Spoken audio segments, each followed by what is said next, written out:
Hello everybody and welcome to Canguro English. Welcome to another live class. Today I have my eraser for the board prepared and I have my chalk, so life is good. Life is perfect. How are all of you? I hope that you are all very well. We have some students from France, from Brazil, from Sydney. Welcome. And today I'm going to show you some strange and interesting things about English. And then we are going to study some phrasal verbs together, okay? Phrasal verbs like the worst thing in English, the most horrible and difficult thing in English. But I'm going to show you that it can be fun to practice your phrasal verbs, okay? It doesn't have to be horrible. So we're going to do some phrasal verbs, and then we're going to play a game to practice our phrasal verbs. So today is going to be a very productive class. We're going to learn a lot today. Some students from Finland, from Korea, from Algeria, Turkey. And also today I have to announce the winner of the postcard competition. The person who is going to receive the amazing package of products from Australia and England. Later in this class I will announce the winner. Yesterday myself and the other teachers from the school, we read all of the postcards and we have decided on the best one. I think maybe I am a little bit sunburnt, maybe. Yesterday it was very sunny here and I was outside in the park with my boy. So maybe I did get burnt. So first thing, let's see who is a very intelligent person in this class. So I'm going to give you a riddle, okay? A riddle is a mental puzzle. So a riddle involves some logical thinking. Okay, so have a look at this riddle. Okay? Riddle me this. Penny has 5 children. The first is named January. The second kid is February. Her third is called March. The fourth is April. What is the name of the fifth? Read carefully. So let's see who is very intelligent here in this class today. And let's see who knows the answer to the question. The name of the fifth child. Let's see. January, February, March, April. Yes, let's see who knows the answer to this riddle. So Patricia says May. Patricia, let me write on the board. Okay, so Patricia says May. Mohammed says June. Sadiq, Lepka, Manu, everybody's saying May.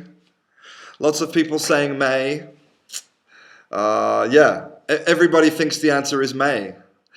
But no, May is not correct. Or June. And that's why it's called a riddle, because the solution is not simple. So let's have a look again at the riddle, okay? So Penny has 5 children. The first is named January, second kid February, third March, fourth is April. What is the name of the fifth? Now, let me tell you the secret to this riddle, okay? Let's focus on the final sentence.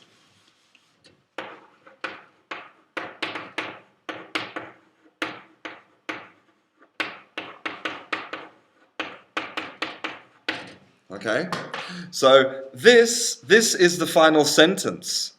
But if we look, it's not a question. It's not a question. It has no question mark. So the name of the fifth child is what? The name is what? If we look again, we can see, you see there's no question mark. So what is the name of the fifth? This is a little trick, and that's why punctuation in English is really, really important, super important. So yes, I hope that that now you feel very, very stupid. Honestly, I couldn't guess this. I said, the name is May. May, it's the 5th. January, February, March, April, May. But then my wife said, no, there's no question mark. Look, you're an idiot. Okay. Now, let's also look at another joke in English. Okay? So, this is the joke. I hope that you find this interesting, this joke. Okay? So, this is the joke. So, me, I had salmon for lunch. My wife says, the L is silent. Huh, I knew that. I meant unch. This is a very stupid joke. So basically, the wife is saying that the L in salmon is silent. Okay.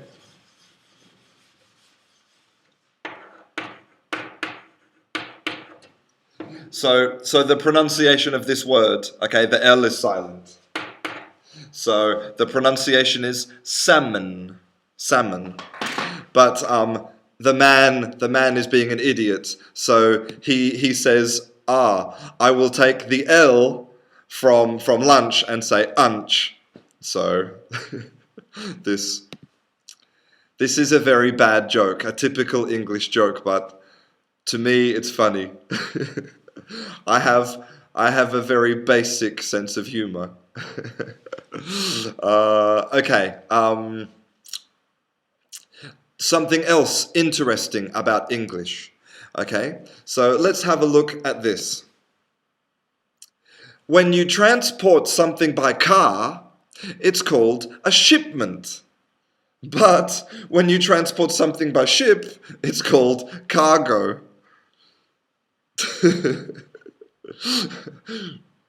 So why is a car a shipment with ship and something on a ship is called cargo? This is one of the typical stupid things in English, one of the ridiculous things. Now, you know that gestures with your hands, using non-verbal communication is very important, like no and a lot and yes. And the Italians are very famous for using their hands. We have a joke in English. The joke is, how do you stop an Italian from speaking? Well, you tie their hands behind their back. Because basically, an Italian can't speak without their hands, right? And if you go to Italy, maybe you will see this monster. This is the Italian Loch Ness Monster. In the water. Do do do do. I'm sorry. I hope that you think my sense of humor is funny, because if not, maybe you should go to a different channel to learn English. Okay. The final thing. Okay, the final thing, and this is a really interesting thing in Australian English.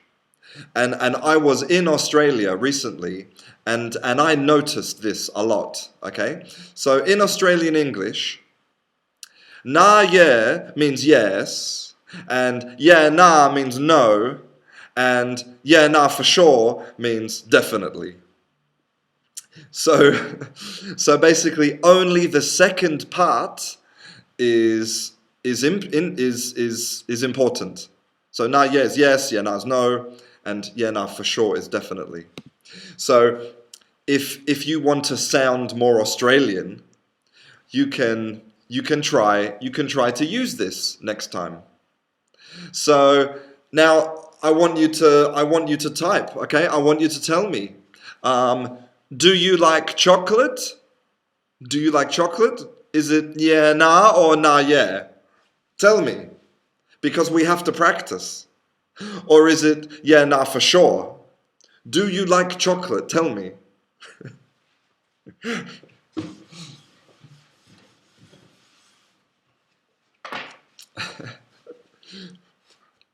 Chocolate, I think, is you know essential to human life. It was discovered by the Mayans, and it has lots of therapeutic properties, and so yeah, it reduces stress. It's perfect. So Sastra 1 says, yes, I do, but I want you to say yeah nah or nah yeah or yeah nah for sure. So Carola says nah yeah. Okay, good. Kim Thomas, nah, yeah. Painkiller, nah, yeah. Sadiq doesn't like chocolate, yeah, nah. Rafi says, yeah, nah, yeah, mate. Khaled says, nah, yeah. Kim, nah, yeah, nah, yeah. Yeah, it's if if you go to Australia, you will hear people say this, nah, yeah, and it's very strange. It's very funny. Very funny. And also I noticed that Amanda put a really good joke in the comments. So let's look at her joke. Okay.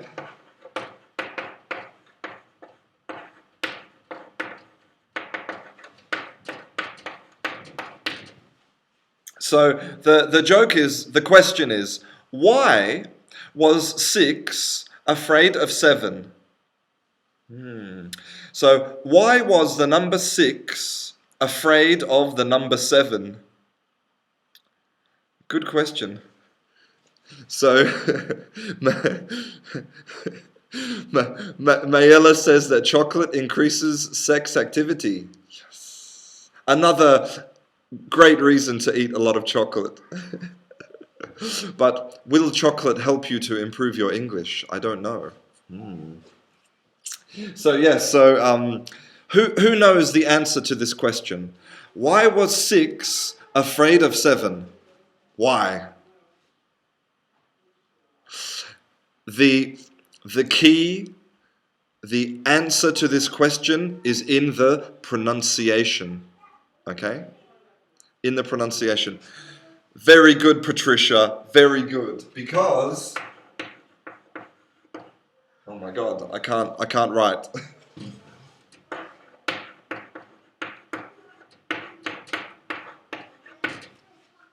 So the answer is because 7, 8, 9. Why was 6 afraid of 7? Because 7, 8, 9. 7, 7, 8, 9? 7, 8, 9. 7, 7, 8. 7, 8, 9. because the pronunciation of ate and ate, the past tense of to eat, is exactly the same. So, great joke. It's one of my favorite word jokes. It's really good. Okay. So, now today we're going to study some phrasal verbs. Okay, and I know that for a lot of you, phrasal verbs are the enemy. Phrasal verbs are something very, very difficult and horrible in English.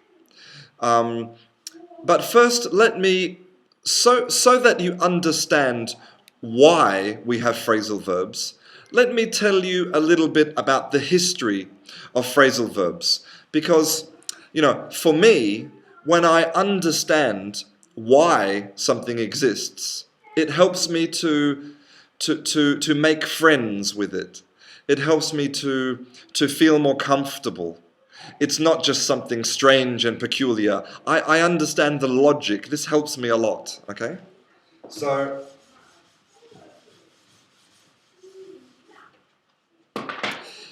let's look at two Old English words, okay? These are medieval English words, okay? So, the first one, okay, the first one is this.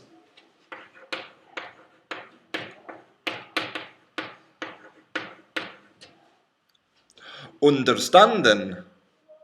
Now, I think that probably a lot of you will recognize this verb, understanden. Okay? And you can see that this verb has not changed a lot. Today, the only difference is that we have eliminated this part. Okay?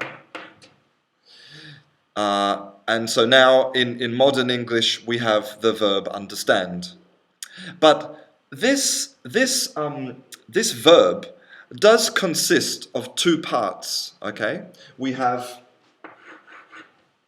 the verb part to stand, to stand, and then we have the preposition part, which is under. Okay. But for historical reasons, these words did not separate. Okay, the only difference is we have lost the end. Okay, but let's look at a different verb from medieval English, from Old English, and that is this one.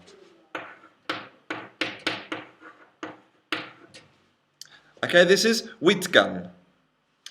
So, I don't think that any of you will recognize this phrasal verb, because this verb, unlike understand, this verb has changed a lot in the past 100 years. Okay? So, the first thing is we have our two parts. Okay? Wheat and gan.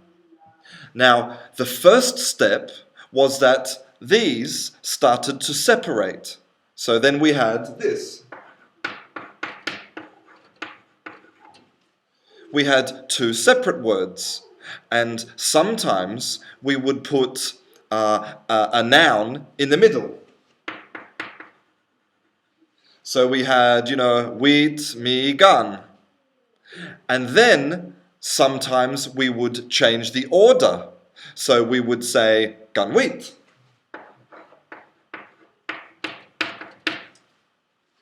So this verb was separate, and the pieces would change position. And then today in modern English, this verb has become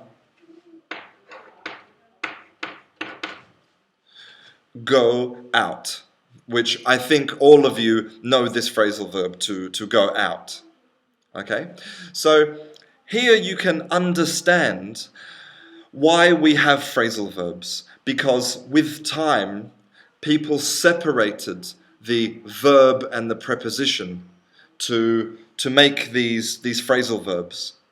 But the important thing about a phrasal verb is that they always have one meaning. Okay, so understand, one meaning. Go out, one meaning. It's one concept, one idea. So hopefully now you understand why we have phrasal verbs. And now we can start to learn. We're going to learn 10 phrasal verbs. 1, 2, 3, 4, 5, 6, 7. Yes. We're going to learn 10 phrasal verbs.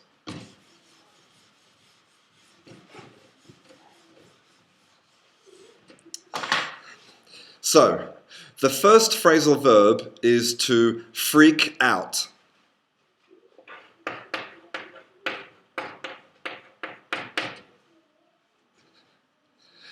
Freak out.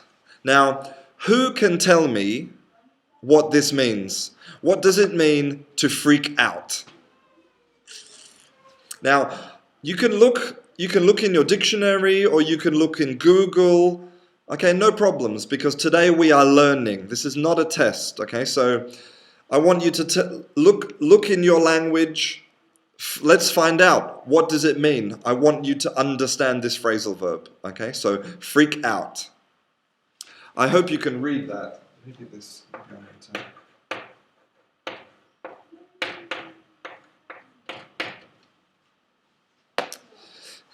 Is that better? I think it's more solid now. Okay. Yes. David Sabuk, very good. You guessed that it was go out. Very nice. Very nice. Okay. Grigori Pukovoy, stand under. You know, if the history of English had been different, then stand under could be a verb, a phrasal verb. Why not? I stand under you. I stand you under. Why not?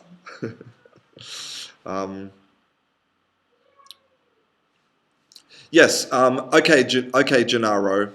I understand what you're saying. So Gennaro says that I explained the process of phrasal verbs existing, but I didn't explain the reason. The reason, nobody is exactly sure the reason why verbs and prepositions started to separate. It could be simply because people like to play with the language,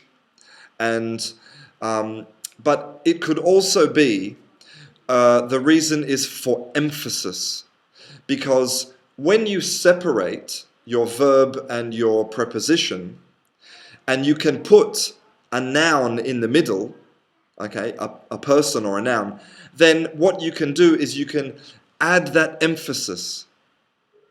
Like, there's a difference between to take me out and to take out the people. There's a little difference in psychology when I move the person to a forward position. This could be a reason, okay? But of course, with language, the reasons are mysterious and difficult to say for sure. So, I don't know, Gennaro. I don't think that anybody knows. I'm sorry. Okay. Okay, so Alexander says that freak out is like in German, ich flippe aus. Yeah, okay. Sebastian says to be afraid, to be frustrated, to be afraid. Okay, to be related, 19 Omchat says fear. Freedom Happy says embarrassing. Okay, it could be related to fear or embarrassment, or it could be related to frustration. But freak out means that the person has a very strong emotional response, like, oh my God! It could be happy, or scared, or sad, But freak out, basically it means that the person has a strong emotional moment. Okay, so this is freak out. Freak out. Okay, the second phrasal verb, check out.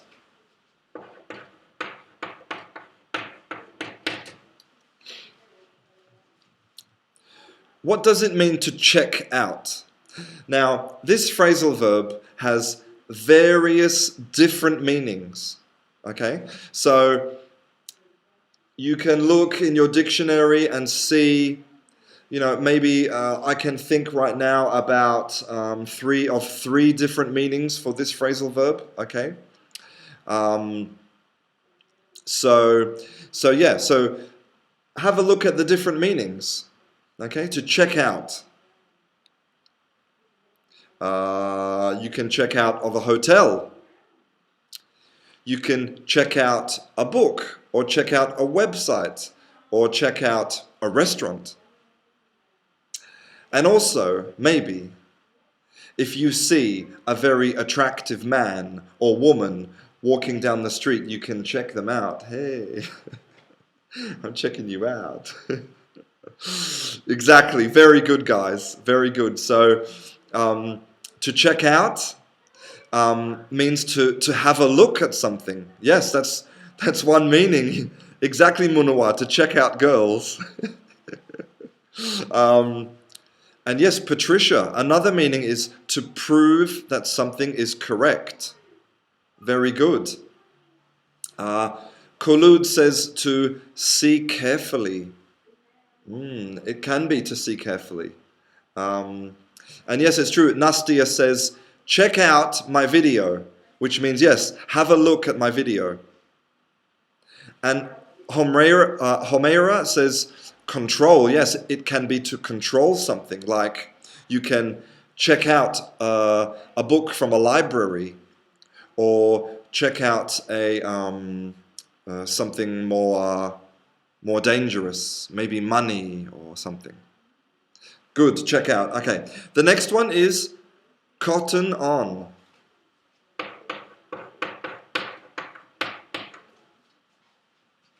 So this is a more obscure phrasal verb. It's not a very popular phrasal verb, but it's important. And this is an example that shows that phrasal verbs have some phrasal verbs have no relation to the parts. For example, cotton on, the meaning of cotton on has no relation to cotton. No relation.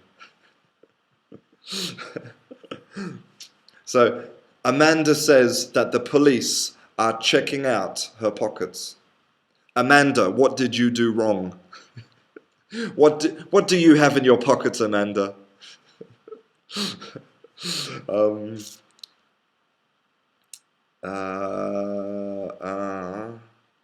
Okay, so yes, Amanda says that cotton on means to begin to understand something without being told. It could be, yes, this is one meaning. So, like, you see some indications of something. For example, imagine that you see your friend in a restaurant having some drinks, and they are looking into each other's eyes like, oh, I love you so much. And then you look at these indications, you look at the clues, and you cotton on. Ah, I understand. They're in love. Ah. So it's to understand something, but maybe with only a little bit of information. So, Munawa wants to know, who made this verb? Good question. Good question. Okay, so the next verb is rustle up.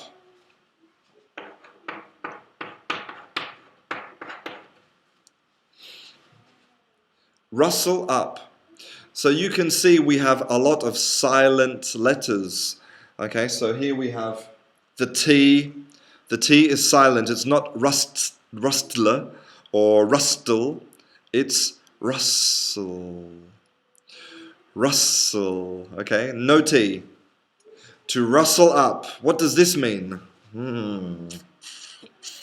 Rustle up. Hello, Carlos. Good day to you too, sir. Good day to you too. Hello, BOTG, BOTG. Botka, hello. Yes, Nisreen, it's very true. Cotton On is the name of a very famous clothes shop in Australia.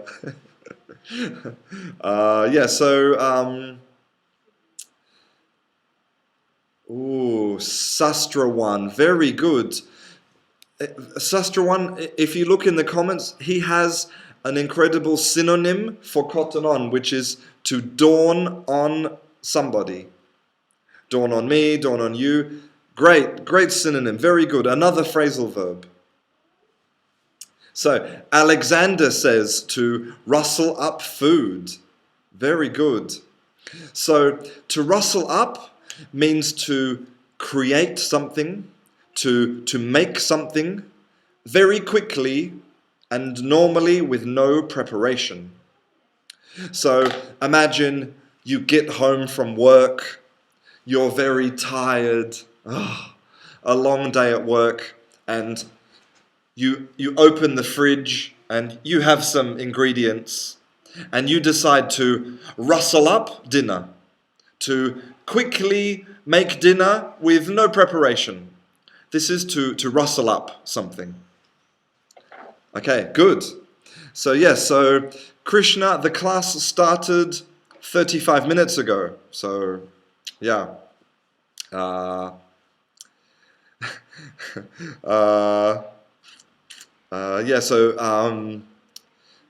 BOTG says to do it by yourself. No, it doesn't have to be by yourself. It's to do something quickly with no preparation. Okay, next phrasal verb.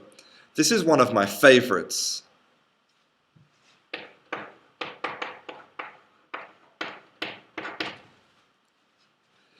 To chicken out. What does this mean, to chicken out? Chicken out. Don't chicken out. Don't be a big chicken. Maybe if I ask you to jump off a bridge into the water, you say, no, I'm not going to. And I'll say, you're a big chicken, don't chicken out.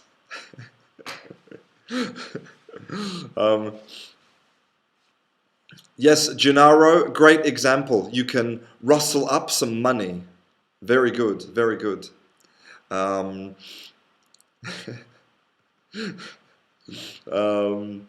Jana says to back away. Yeah, maybe for example, if you are afraid of water and I give you water and you're like, oh no, you're chickening out of a situation.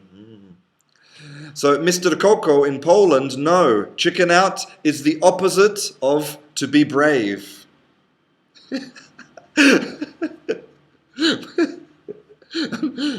Amanda says that chicken out is when you take your chicken for a walk. Amanda, I really wish that you were correct. So, okay, the next phrasal verb is to crack up.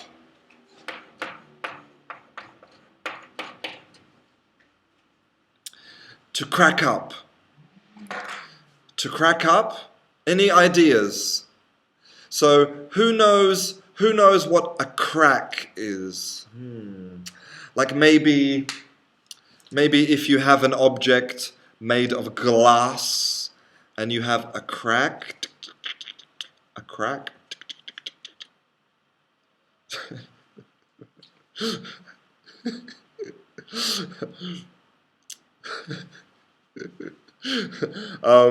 Alexander says that in German, chicken out is den Schwanz Eiseheim. No, Einziheim. I don't know how to pronounce German, but great example. Krishna, very good. To crack up means to explode in laughter. I crack up because if you have a crack in your glass, and then it explodes. So yes, so one meaning is when you explode with laughter. But another meaning is if you crack up mentally, your mind, you can crack up, you can go crazy, fall into pieces. You can be devastated, be destroyed, to crack up. And this is not related to stopping, okay, to breaking or to break down. It's not for machines or for it's not for things with motors or machines. It's only for objects or people to crack up, okay? Okay, the next one is level with.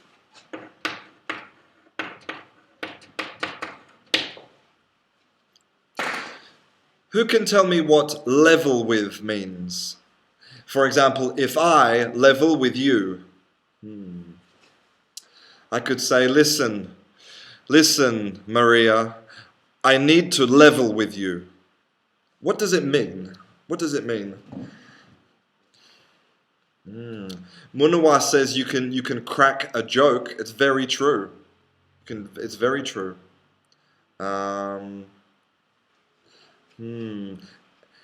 Esther says when you think very hard about something. When you think very hard about something. No. Rafi says that you crack up after you drink vodka.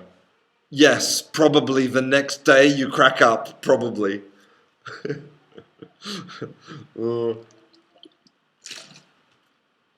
This is not vodka, this is water. Okay. It's Tuesday. Very good, Krishna. Very good. To level with means to be equal. Okay, so we're not different levels, we're at the same level.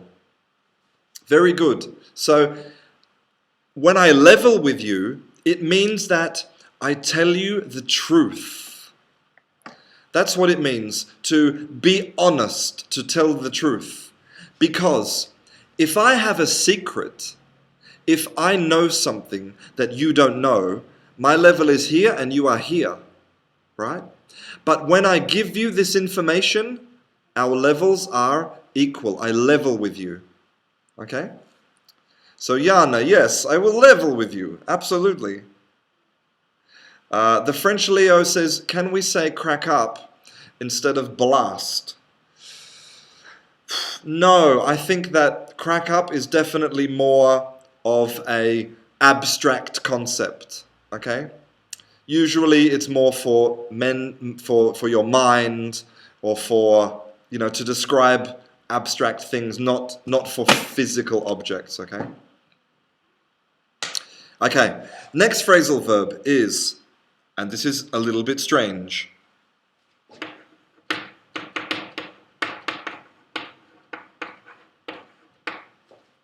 to whip through. Whip through. So two interesting things about the pronunciation here, okay? Now remember, the W in English, the W is not a consonant, it's a vowel. Okay, so we have ooh, it's like a kiss. The W is a kiss. Ooh, whip, whip. Okay, very important. So, whip, and here, all of these letters, the O and the U and the G and the H, it's one sound. Ooh. So, it's the same. This ooh and this ooh, it's the same. Ooh, whip through. So you need to give 2 kisses. A kiss at the beginning and a kiss at the end. Whip through. And the more kisses you give, the better your pronunciation will be. That's a great thing about English. So what does it mean to whip through? A whip is whoosh, whoosh, whoosh. Any ideas? Whoosh. Very good, Patricia. Very good. Whip through means to read something very quickly, to look through some papers very quickly. For example, I am going to whip through this book. I'm whipping through the book because a whip is a whoosh, so it's like I'm, like I'm whipping through the book, okay? Whip through.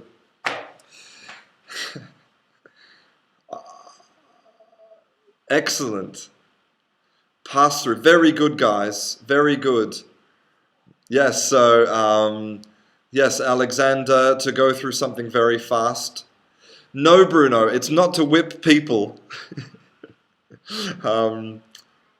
Amanda says that she whipped through her homework. Very good, Amanda.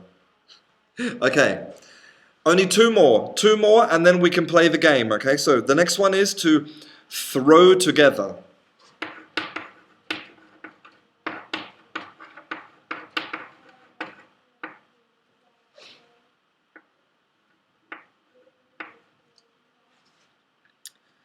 Throw together.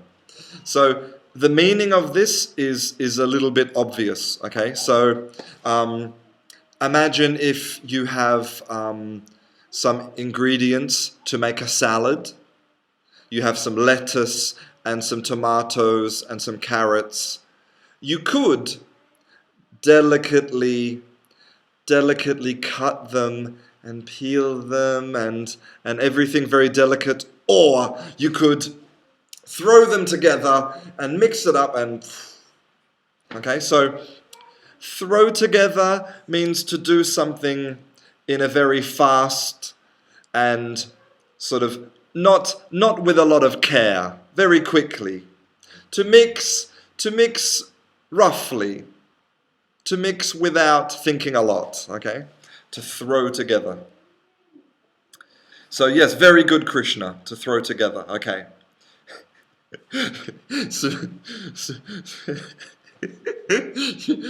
You guys are so funny, honestly, you're really funny. Sebastian said that I'm a book whipper. I'm treating my books badly, I'm a book whipper. And Faizan says that he whips through his girlfriends.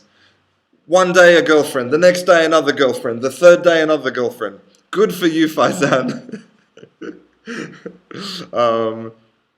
Okay, the final one now. The final one is fantastic. I love this one.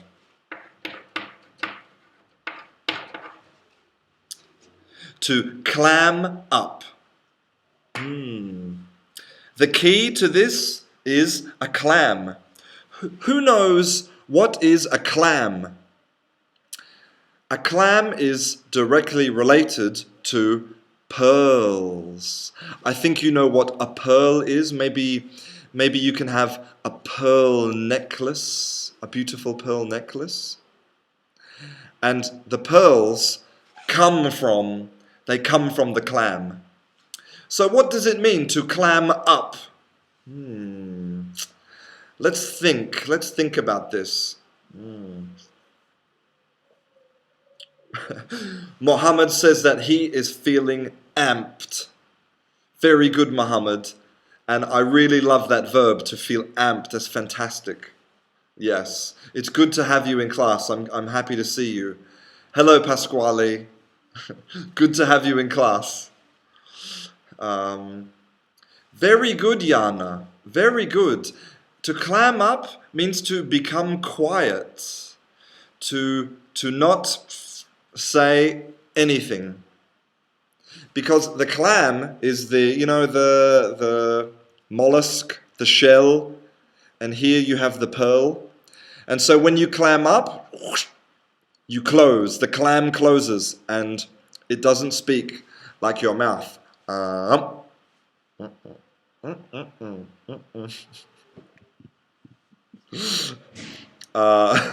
Okay, so let's revise. Okay, freak out, check out, cotton on, rustle up, chicken out, crack up, level with, whip through, throw together, and clam up. Very good. Now, something really important when you are learning phrasal verbs, and this is super important, is the phrasal verb separable or inseparable? Basically, can I put a noun in the middle or not? Or can I only put the noun at the end? This is the only question, okay? So, freak out, can I put the noun in the middle? Yes. So that means that I make a mark here. Okay. Check out, yes, make a mark. Cotton on, no. Rustle up, yes. Chicken out, no. Crack up, can I crack themselves up? Crack to me, yeah, absolutely. Level with, no. Whip through, no. Throw together, yes. And clam up, no. Okay? So when you are studying your phrasal verbs, okay, you make the mark, and then you know if you can put a noun in the middle. Now, let's play the game. I have some story cubes. These are fantastic, okay? Sometimes when you're teaching, the most simple thing is the best, okay? And these are simple. They are little cubes with pictures. See, here we have a fountain and a key and the face, oh, a scared face. Okay? So, Krishna, to cotton on means that you understand something. Okay, basically to understand. Okay, so let me shake up my story cubes, and then now we are going to tell a story together. Okay, now you are going to write the story, and I will be the conductor of the story. I will guide the story. Okay, but you have to write the story. Now, each part of the story will have one phrasal verb. Okay, so the first cube is this. Can you see this? This is a man parachuting.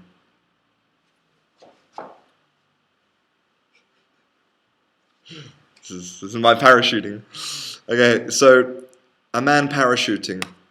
Now, we are going to start the story with the man parachuting and this phrasal verb, to freak out. Okay, so who is going to start the story? Let's go, guys. So I want you to start the story with the man parachuting and the phrasal verb freak out. Okay, let's go. I'm waiting to hear your beautiful introductions to the story.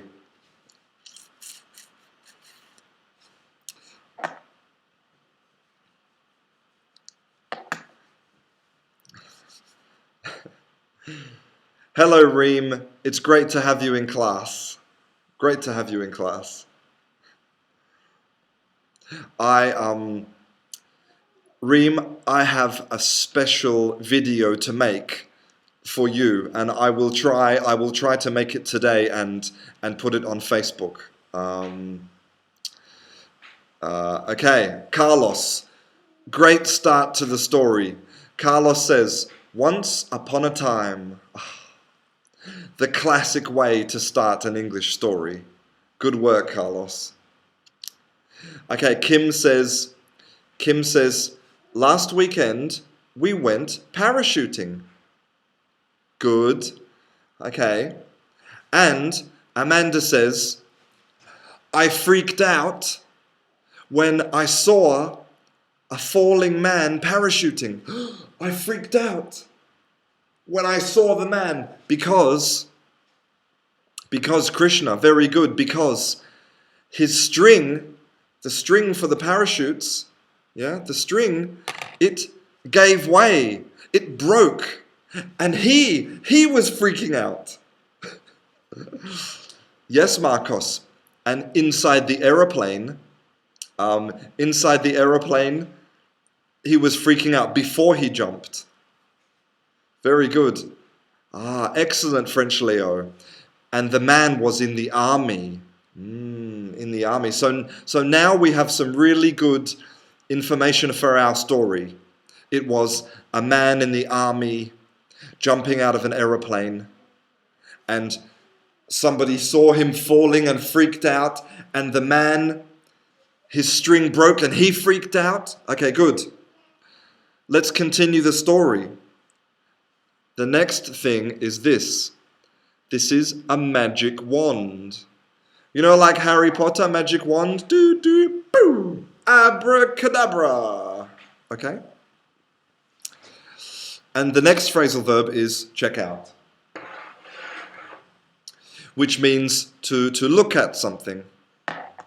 So we have the man in the parachute, in the military, falling, and we have the magic wand with check out. How can we continue this story, guys? Let's use our imaginations. Okay, so Sastra 1 says that the man landed safely on the ground and everybody was freaking out. But why? Why with the magic wand, and the checkout?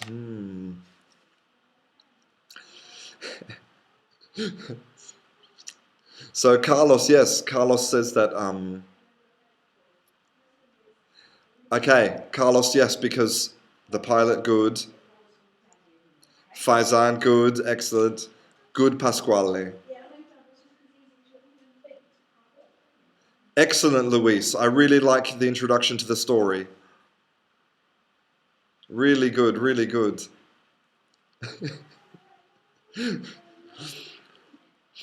Okay, so BOTG says that he was checking out the parachuting man. And the parachuting man has a magic wand.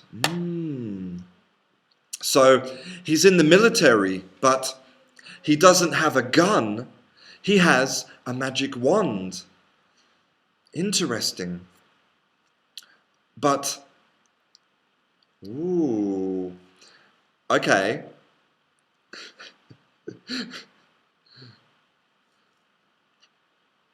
So Professor Dumbledore rescued the man. No, that's too abstract.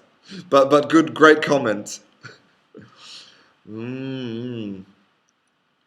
Okay, so, okay, great. So, I'm starting to read some of your... I can feel the story coming together. So Grigori says that the man was looking in his book of magic for the spells. And because he's falling, remember, he's falling. People are freaking out. The man is falling. And he looks in his book and he has his magic wand and boosh, he repairs, he fixes the parachute. He fixes the parachute. But,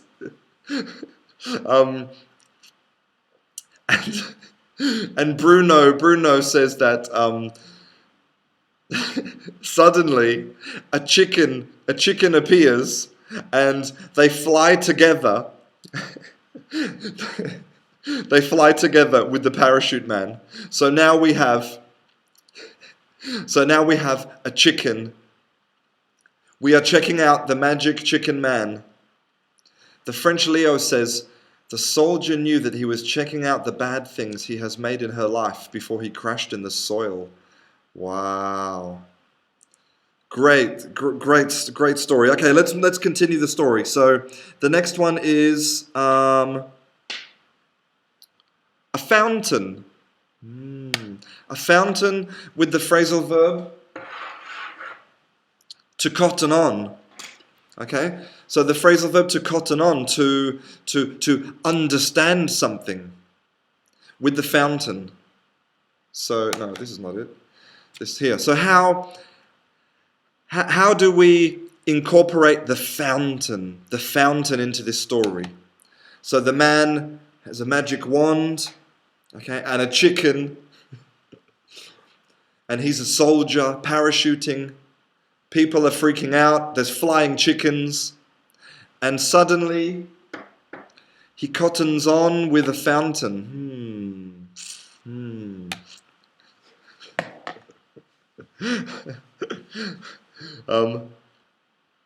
Kim says that he turns himself into a duck. Okay, and then maybe the duck goes in the fountain. Maybe, I don't know. I don't want to influence your beautiful story abilities.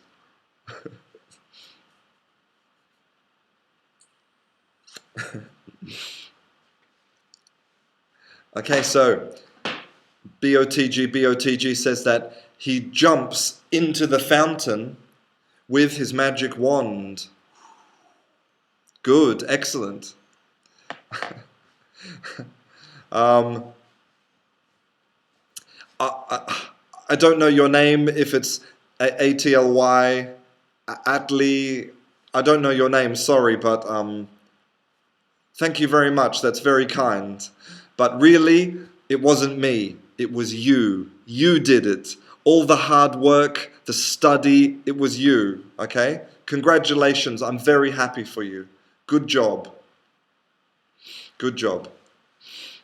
Cotton on means to understand something.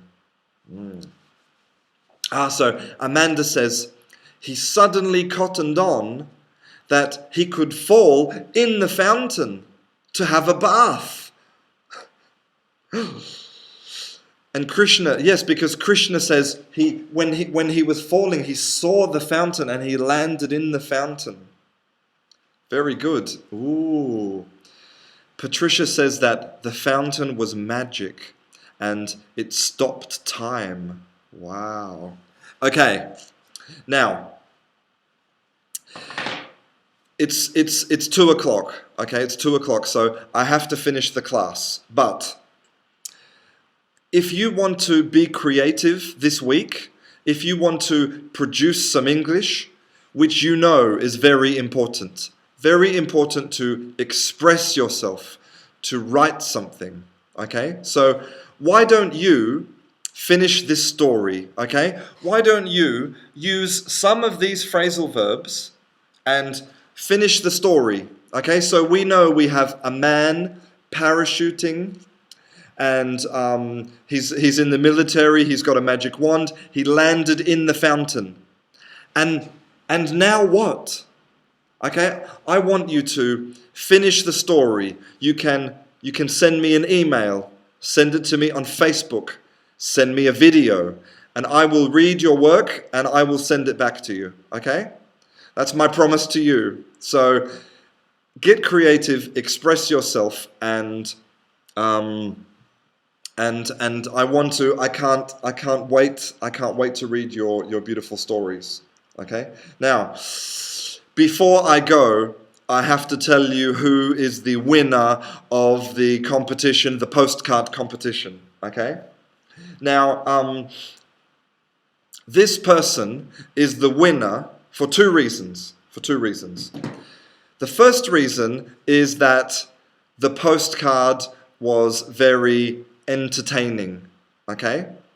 The English was not perfect. Trust me, not perfect. But the imagination was good. The story was good. Okay? So that's the number one reason.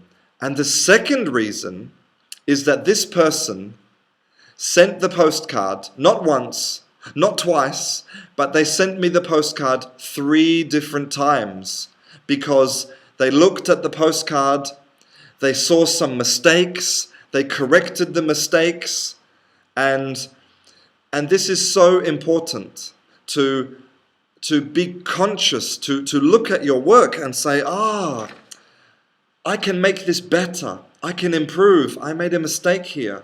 Okay, so for these 2 reasons, this person is the winner. So congratulations to Amanda Aldana.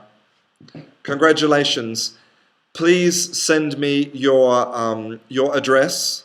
I don't know where you live. Okay, send me your address and I will send you the beautiful packet of things, English things. Okay? So, congratulations, Amanda. Now, one more thing. I was really impressed. I was really, really impressed with some of the other postcards. They were incredible. Some people spent a lot of time and effort making these postcards.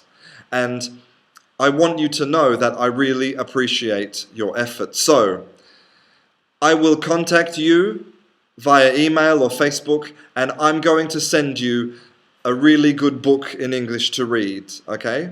So it's not the main prize, it's a secondary prize. So I'm like Oprah Winfrey. You get a book, you get a book. Everybody gets a book. Everybody...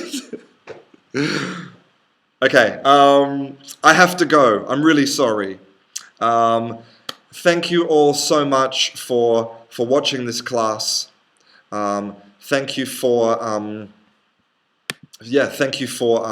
participating, for your beautiful ideas. Really, really excellent. So, but I have to go. So, I'm Christian. This is Canguro English. I'll see you in class. Bye. Bye, guys. Mwah, mwah, mwah, mwah, mwah, mwah.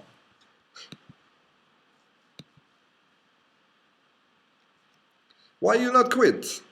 Come on. Stop it. My computer's crashed. My computer's crashed. It's not happy. It's not happy. I don't know if you can still see me. But I don't know if it's crashed or not. Maybe you're still watching me, having computer problems. If you are, okay, it's finished. The class is finished.